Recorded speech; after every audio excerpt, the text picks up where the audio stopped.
What's going on, everyone? Welcome back to Real Reds Talk. I was going to introduce it like, good evening, everyone. Welcome back to the channel. What do you say at this time at night? How do you greet someone?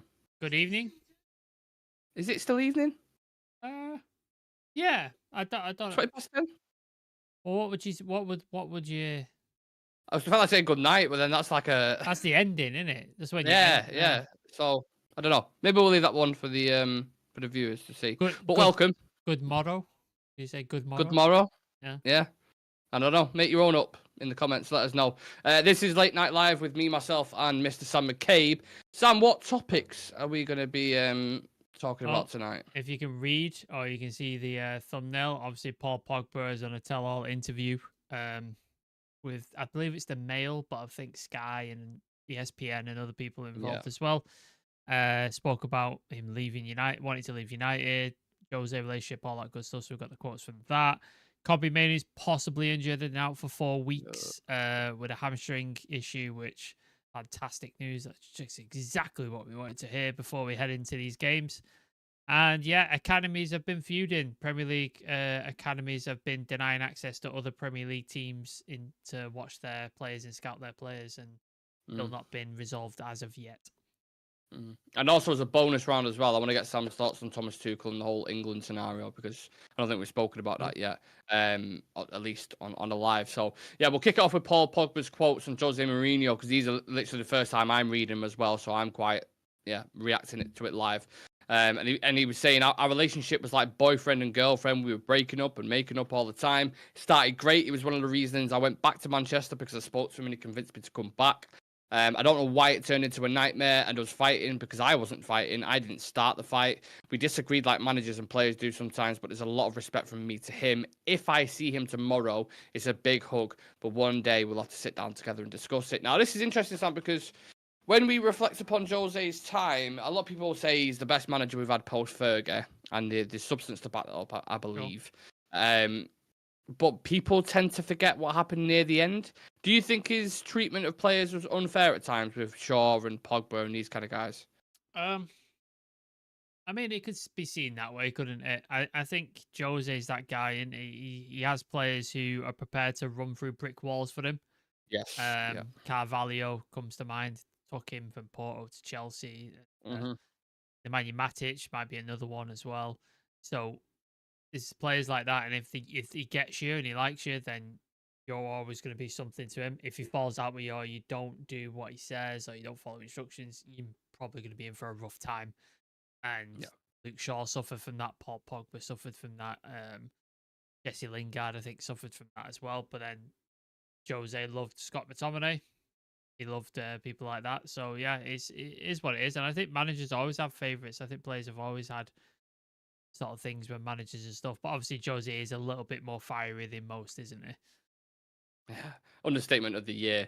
I suppose it's nice with the player side of it, because I think for whatever you think about Paul Pogba, what you thought about him as a player, as a person, the things around the club that happened, there was a lot said about him, and I don't think he necessarily, unless it was his agent, really, he didn't really speak up, or you didn't really hear his side. So I do think in that aspect, it's interesting to hear it from the horse's mouth, as they say. And he reveals why he wanted to leave United in 2019. He said, I was 27 back then. It didn't work out the way I wanted. I gave my best, but I didn't see the club going upwards. Manchester City and Liverpool were better than us, and they were improving. Ole Gunnar Solskjaer said yes to me leaving, and that he would talk to Ed Woodward. My head was already that I wanted to go, but I came back from pre-season because I wanted to be professional. I spoke to Ed to try and make the move, but he blocked it. I didn't want to play for United anymore, but I had to be professional. Mentally, I wasn't there, and then I got the injuries. This kind of whole transfer saga is framed up there in it as one of the worst bits of business that United have done. Yeah, it's not a good bit of business. But how many times have we seen that? Like players wanted to leave on Ole and he said yes, and then they've had to stay because of Ed Woodward and Joel Glazer. Like how fucking mental and players is that? coming in get rejected as well. Not only that. Well, like managers have gone, yeah, I don't want you. If you don't want to be it, I don't want you in your squad, which should be how it works. Like if a player doesn't want to be it, or the manager doesn't want him, then they should go. And that's like I could like what Donny van de Beek was forced upon him. He didn't want him. Ronaldo was forced upon him. He didn't want him. And then I think did he want? He said to Jesse Lingard he could go to that Newcastle loan thing. Was it in January? Yeah. I think. and then they didn't allow it. Anthony Martial, I'm sure, like Ollie said, he wanted him to go because he just wasn't fit and stuff. But apparently he's Joel Glazer or Avram Glazer's favorite player or something, and he thought he was going to be the next Pele. I believe that was the Oh my rumored God. thing. So it's so bizarre that we were allowing the whims of like Ed Woodward and Joel Glazer to just determine whether players stay or go, particularly players who didn't want to be here or the manager didn't want. That's insane to me. That's really insane. Why would you want a player, especially like a player like Paul Pogba, who you can question his mentality and you can question his commitment with his ability is all about feeling confident and being surrounded by top players and feeling like he's part of the team. When he clearly doesn't want to be there, why would you keep him? Like, why would you keep him? Numbers wise, social media figure, those are the kind of things I felt like Woodward and Arnold were leaning on to offer some kind of substance for their argument. But it was never, I always felt like that period from like, I don't know, 2015 to 2021, let's just say, there was a lot of big names that came through and were talented on the day, but could never do it on a consistent basis. I think Paul Pogba falls into that. Martial definitely falls into that. Jadon Sancho, for example, as well. You know, there was a lot of players. Luke Shaw as well had his inconsistencies, and now injuries as well. You know, for Jose Mourinho to turn around and say he had to use my brain in a game is pretty fucking insulting to a football player who plays for Manchester United. He insulted his weight as well. I'm sure he didn't he, at some point? I'm sure he said he there was little like out of shape or weird stuff like that. But he said that about. Didn't he say that about Lukaku as well? He was saying that about Lukaku as well, wasn't he? Saying he's not come back in the right shape or he's not come back a thing. But then apparently our medical staff were feeding him dairy when he's lactose intolerant. So it's just God knows what was going on. He goes on to say, I'll tell you something I've never told anyone. The year Jose went and Ole came, it was my best season at United. But after the last game, I told Ole and Ed Woodward that I thought it was my last year and I wanted to leave. For sure, and on his future now, it's going to be a new Pogba, even better than before, more hungry and with more determination. I feel like a kid who wants to be a professional again. This is what drives me. But I think what he says about Ole there is interesting because I think there's a lot of players. I know Marcus Rashford had his best season technically under Erik ten Hag in terms of output. But I'm pretty sure it was under Ole where was it Greenwood, Martial, and Rashford all had a fantastic season. 20 goals and assists, I think, wasn't it? Yeah, 20 goals and assists. All the attacking players. There seems to be a lot of good under Ole, but then I don't know. Do you sometimes question if the structure might have been a bit different under him? Then you know, you may have got that extra push or that extra kind of trophy. It's definitely a possibility. Like I think that.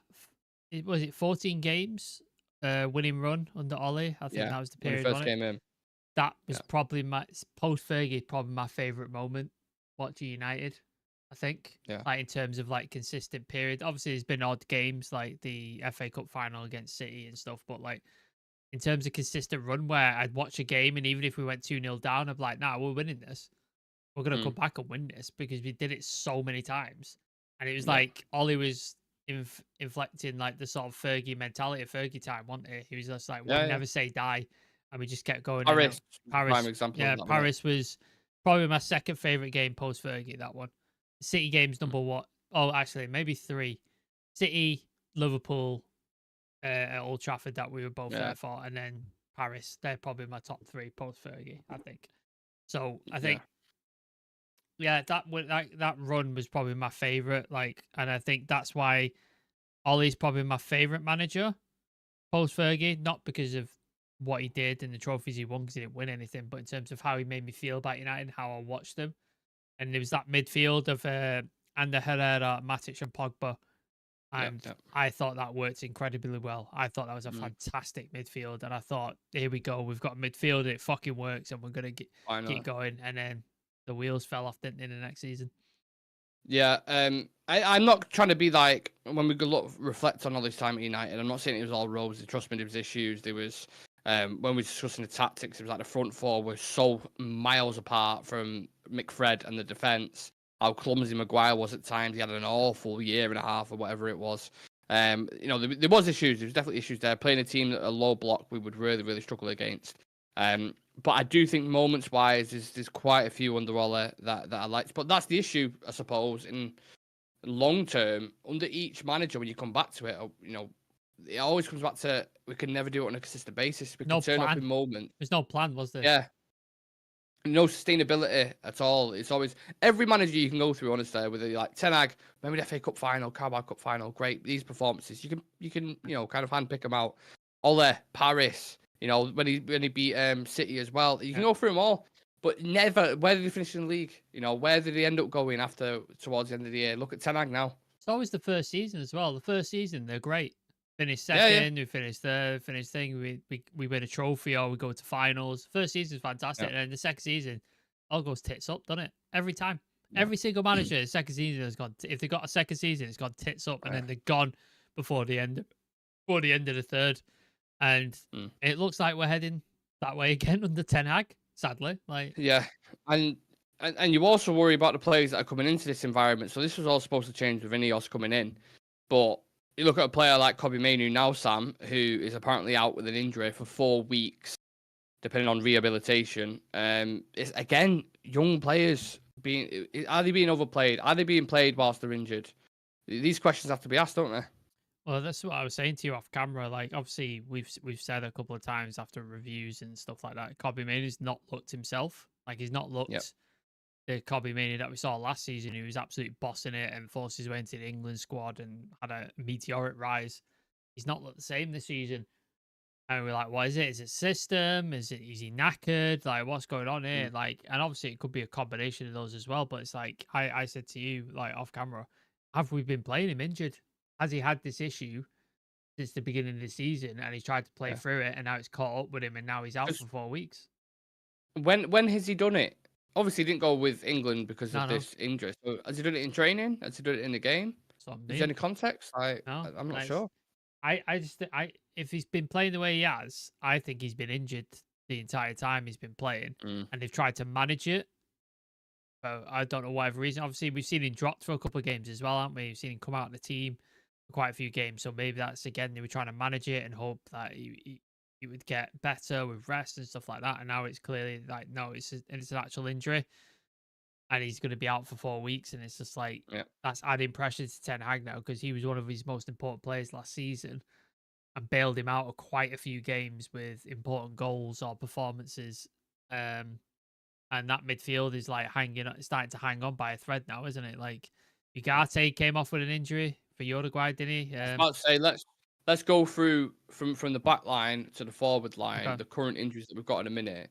So we've got obviously Yoro and Maguire who are out, Mazraoui, Shaw, Malacia. Yeah, so that's 6 injuries already. Yeah. Kobbie Mainoo, Ugarte. I'm trying to think who else. Is anyone in the forward line? Are we okay in the forward line? So it's more defensive midfield, isn't it? Like 7 or 8 injuries. Everyone in this sort of defensive area is kind of not looking good. Which is it's worrying, man. It's really worrying.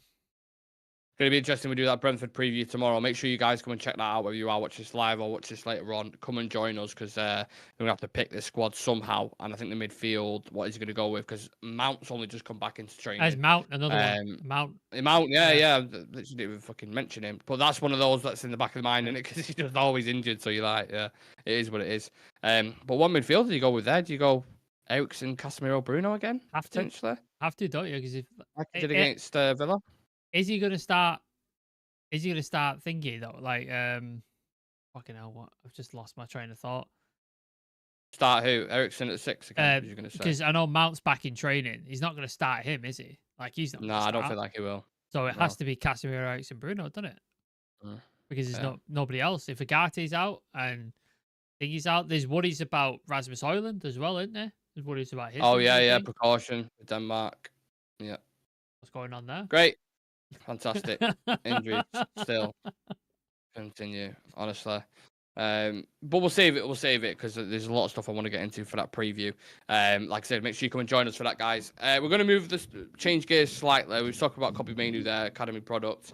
There've actually been some tensions at academy level, apparently, Sam, between Chelsea, Liverpool, and United, which has led to scouts being denied access to youth games. In the last month, scouts from Liverpool and United have seen accreditation requests for academy matches at Chelsea, Cobham, rejected.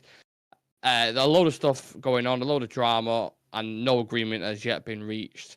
I mean, what is this nonsense? Honestly, what the fuck is this? I mean, we've got to cover it because it's news, Yeah. but it's just not like a bit diva-ish. Do you know what I mean? Like at Fucking that level. It's Chelsea, though, isn't it? Chelsea are bizarre. They're really bizarre club. It's like you've not got enough players that now you're stopping people from actually scouting them and watching them Yeah. because you're like, no, they're mine. They're mine. You can't look at them. You can't see them.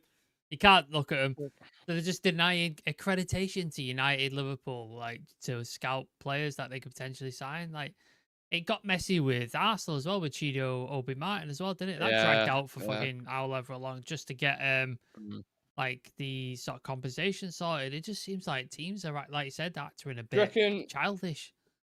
Do you reckon they've clocked one of the scouts going up to the parents or something, and they're like kind of wording him up? Yeah, maybe it's because if it is that, it's like kind of like you have to have context in the story. If that is the case, then obviously if you are Chelsea, you probably would be like, well, they're going a bit far there. They're trying to tap up our talent, speaking to the parents and shit. I don't know what lengths will a scout go to sign a kid who's like 15, 14 who you think it's going to be a next level. It's going right down the tree now, isn't it? They're going like you look at Ineos's model as well. They tried the Sekou Kones, Samuel Asale. They're going down that route, aren't they? I think there are some rules in place in terms of signing young players. I think that's why the Chido Obi Martin thing took so long, because you have to compensate the club that developed him, which obviously was Arsenal at that point, to a fair level. Obviously, they're not going for the fees of like a Paul Pogba, for example, 80 odd million. Like they're not going for that, but they have to be compensated. And I think there's certain protections against players who sign in professional contracts. You can't sign a professional contract until you're after 17 and stuff. So I know there's a lot of protections in that. So I imagine it goes on. Like I don't want to say it doesn't go on. I can imagine there's some brown envelopes exchanging hands, or if you move up to Liverpool, we'll get your family a house and that kind of stuff. I can imagine there's that sort of stuff going on. I don't think there isn't, because if you think there isn't stuff like that going on, I think maybe a bit naive. Yeah, I agree. Steph saying Kobbie looks like he's treading water. I agree. James McGrogan saying, I think they're being trained too hard rather than the game schedule because Ten Hag is desperate now. Is Mount even fit? We don't know. A lot of question marks. I think the training is a good point, but I also think the games, because especially in the midfield and the defence, how much ground they have to cover because of the gaps and stuff like that, and how much running and how much thing they have them to put in. Game after game after game. That's why he's having to rotate his centre backs, because they're covering so much ground and running so much. They're fucking knackered, and then they're causing mistakes that are having to do that. Same with the midfield. That's probably Ugarte is a guy who's like Bruno, never injured, and he's been at United for how many games? 6 games. He's gone away with Uruguay and he's fucked. Yeah, it is weird, isn't it? Because we're mid-October and we're already sat here talking about 8 to 10 injuries again. Maybe we just have really injury-prone players. Richard mentions there that this is all supposed to change the new medical team, but in reality, you could get the best medical team on the planet if the players are mega injury-prone. Luke Shaw, for example.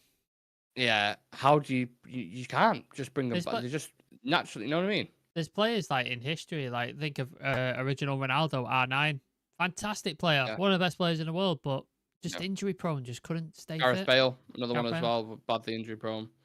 It happens, man. You can't mitigate for those sort of things, and I think we can do as much work as we can on the medical team, but I think the system doesn't help, and I imagine Ten Hag's training is fairly intense. I imagine as well, so I imagine if you are slightly injury prone, that's probably not going to help matters. Yeah. I've said it before, mate. I'm so close to erasing football out of my life altogether. I never support another club, therefore, just not watch, follow, or go to, full stop. I'm worried United is FUBAR. What's that mean? Fubar? Fubar? FUB. It's like abbreviated. Yeah. Can we try and guess this? I'm worried United is fully up. Don't tell us, Jay.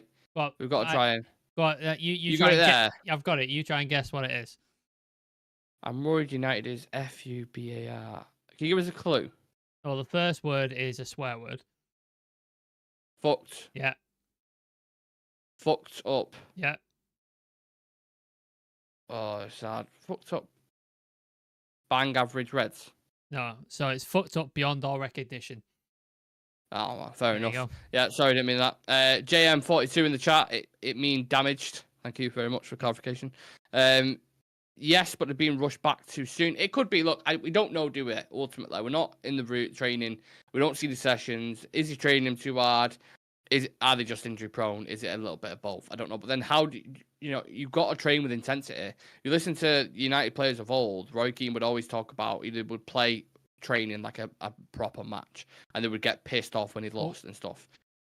There was the mentality comment as well. It was Patrice Evra when he was on Stick to Football, and he said like Keane was going out with strapping on his leg, Giggs was going out with strapping on his leg, and he was like, I can't sit in this training room in this physio and say I can't play. So he strapped his leg up and he went out. So it's like, is it a part of that? Is there a certain players who their mentality is just not strong enough to go and play? Now, obviously, when like what happened to Luke Shaw with that horrific leg break, that is like horrible, and obviously nobody expects anybody to play after that, and it's a horrible thing to try and recover from. But are there certain people like Mason Mount where he's like, he feels a bit of a tweak in his hamstring, and he goes, nah, I don't fancy it. Not saying he is, but I was gonna say he doesn't strike me as that type of guy to do that. But you just don't know, do you? I think modern footballers, in comparison to that 20 years ago, let's say, are much more likely to be like, oh, let's not go into that. Let's have a look. Let's do this. But either way, Ten Hag's got to try and piece of team together. Sorry, so we'll save our thoughts for that because we've got the Brentford preview tomorrow night, like we alluded to.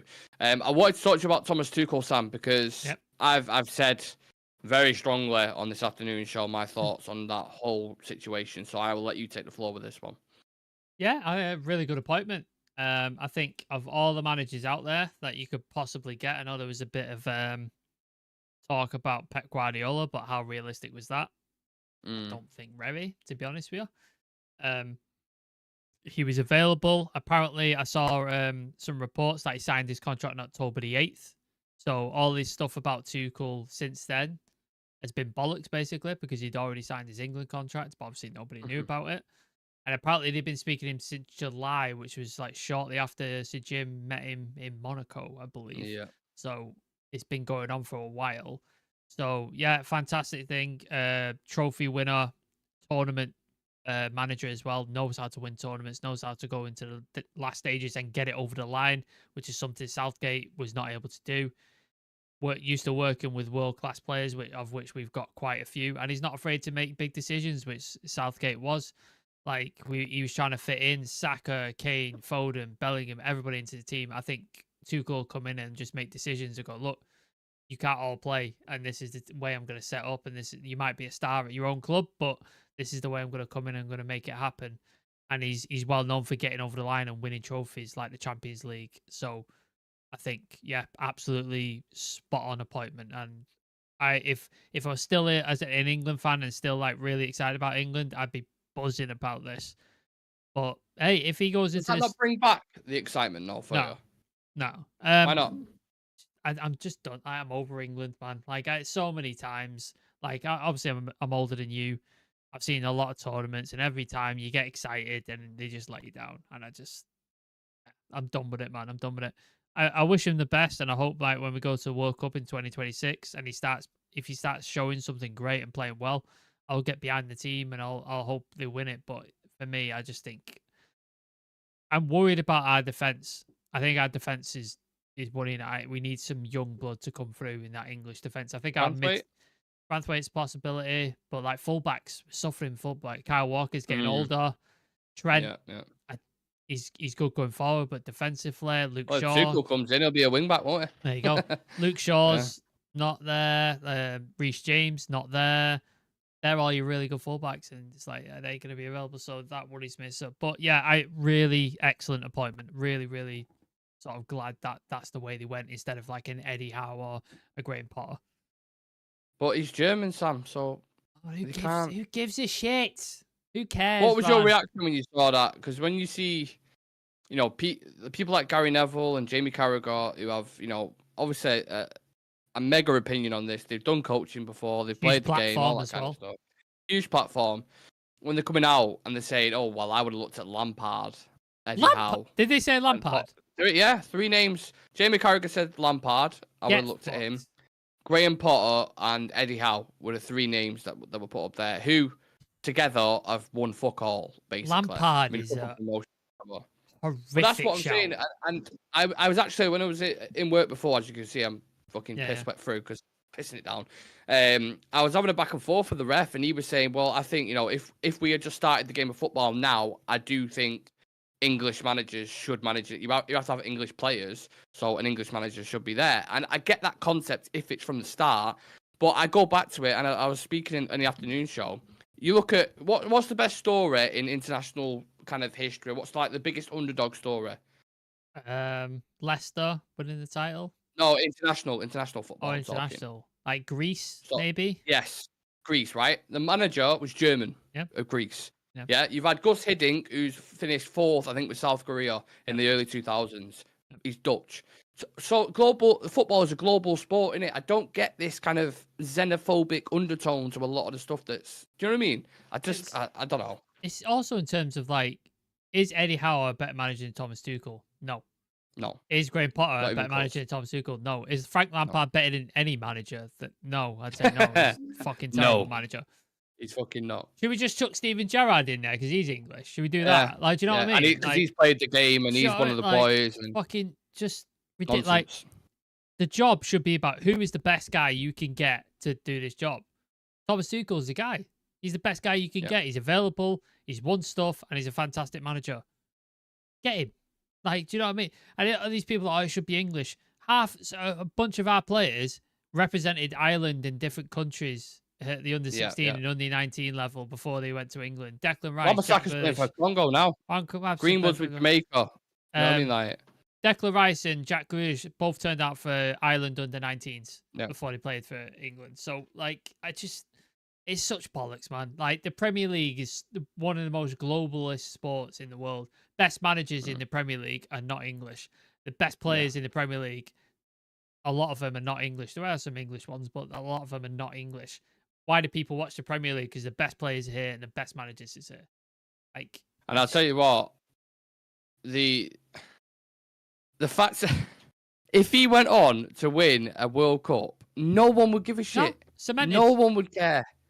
Like they wouldn't even bring that up. He's going to be next to Alf Ramsey. Like, Alf Ramsey won the World Cup at 66. He'll be next to them because he's the only manager to do it. There's no other manager. I would argue if you replace Tuchel with Southgate in them finals that we played, knowing how Tuchel is and his reputation in tournaments. That Italy game, the Euros, he shuts that game 100%. Down. He shuts that game down. And then the momentum shift from that after you've won it to go on into other tournaments full of conflict. The players that we've got under Southgate, Cole Palmer played like 80 minutes of football at the Euros. My mate Patrick Adam Wharton didn't play a minute. Not a single minute. He's one of the best up-and-coming players in the world, and he didn't play a minute. And then that Italy game, I keep going, but I think that's when I lost my faith. I think that Italy game is when I lost it because you're at home, you're at Wembley, you're 1-0 up, you're dominating the game, and you just took your foot off the pedal because Southgate, as a manager, is pragmatic and wanted to save the game rather than try and destroy them. So that's Thomas Tuchel. He's putting a nail in the coffin, and he's ending that game quick. And do you think the fact that he's German? Do you think that's going to bring a pressure of its own? Because you've already had like big personalities come out saying, "Oh, I wouldn't have had him." So there's already kind of a media narrative there. They're going to hate him. Like if he loses, what's this shitty tournament we're playing in at the minute? Nations League. Yeah. Whatever the fucking. Yeah. I don't. God knows what. Yeah.